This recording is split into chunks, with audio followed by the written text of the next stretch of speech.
Record उत्पादन के बावजूद भी हमारे कृषि क्षेत्र में समस्याएं हैं।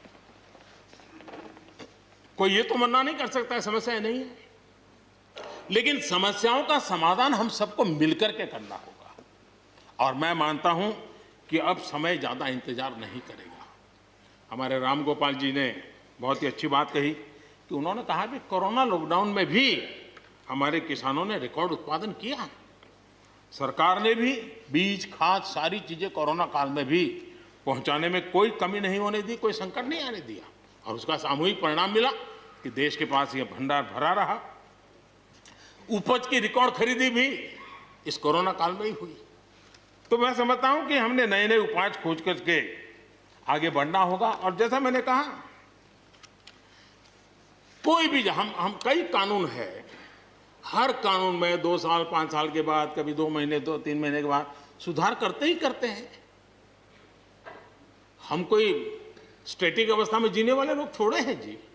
जब अच्छे सुझाव आते हैं तो अच्छे सुधार भी आते हैं, और सरकार भी अच्छे सुझावों को, और सिर्फ हमारी नहीं, हर सरकार ने अच्छे सुझावों को स्वीकार किया। यही तो लोकतंत्र की परंपरा है। और इसलिए अच्छा करने के लिए अच्छे सुझावों के साथ, अच्छे सुधारों की तैयारी के साथ हम सबको आगे बढ़ना चाहिए। मैं आप सबको निमंत्रण देता हूं, आइए हम देश को आगे ले जाने के लिए, कृषि क्षेत्र की समस्याओं का समाधान करने के लिए आंदोलनकारियों को समझाते हुए हमने देश को आगे ले जाना होगा।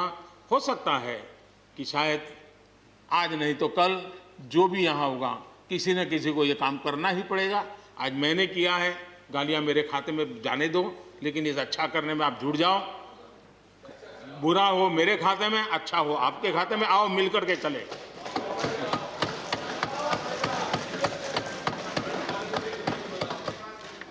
और मैं लगातार, हमारे कृषि मंत्री जी लगातार किसानों से बातचीत कर रहे हैं, लगातार मीटिंगें हो रही हैं, और अभी तक कोई तनाव पैदा नहीं हुआ है। एक दूसरे की बात को समझने का, समझाने का प्रयास चल रहा है। और हम लगातार आंदोलन से जुड़े लोगों से प्रार्थना करते हैं कि आप आंदोलन करना आपका हक है, लेकिन इस प्रकार से बुजुर्ग लोग वहाँ बैठे, ये ठीक नहीं है। आप उनको सबको ले जाइए, आप आंदोलन को खत्म कीजिए। आगे बढ़ने के लिए मिल बैठ करके चर्चा करेंगे, रास्ता खुले है। ये सब हमने कहा है। मैं आज भी इस सदन से माध्यम से भी निमंत्रण देता हूं। आदरणीय सभापति जी, ये बात निश्चित है, हमारी खेती को खुशहाल बनाने के लिए फैसले लेने का ये समय है। इस समय को हमने गंवा नहीं देना चाहिए। हमें आगे बढ़ना चाहिए, देश को पीछे नहीं ले जाना चाहिए।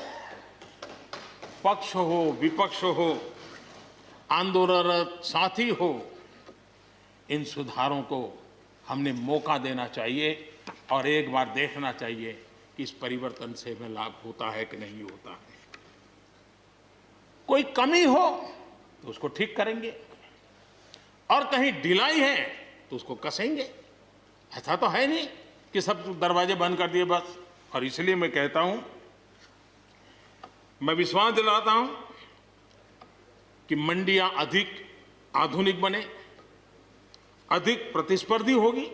इस बार बजट में भी उसके लिए हमने प्रावधान किया है। इतना ही नहीं, एमएसपी है, एमएसपी था, एमएसपी रहेगा। इस सदन की पवित्रता समझे हम। जिन 80 करोड़ से अधिक लोगों को सस्ते में राशन दिया जाता है, वो भी कंटिन्यू रहेगा। इसलिए मेहरबानी करके भ्रम फैलाने के काम में हम न जुड़े, क्योंकि हमको देश ने एक विशिष्ट जिम्मेवारी दी है। किसानों की आय बढ़ाने के जो दूसरे उपाय हैं, उन पर भी हमें बल देने की जरूरत है। आबादी बढ़ रही है, परिवार के अंदर सदस्यों की संख्या बढ़ रही है, जमीन के टुकड़े छोटे होते जा रहे हैं।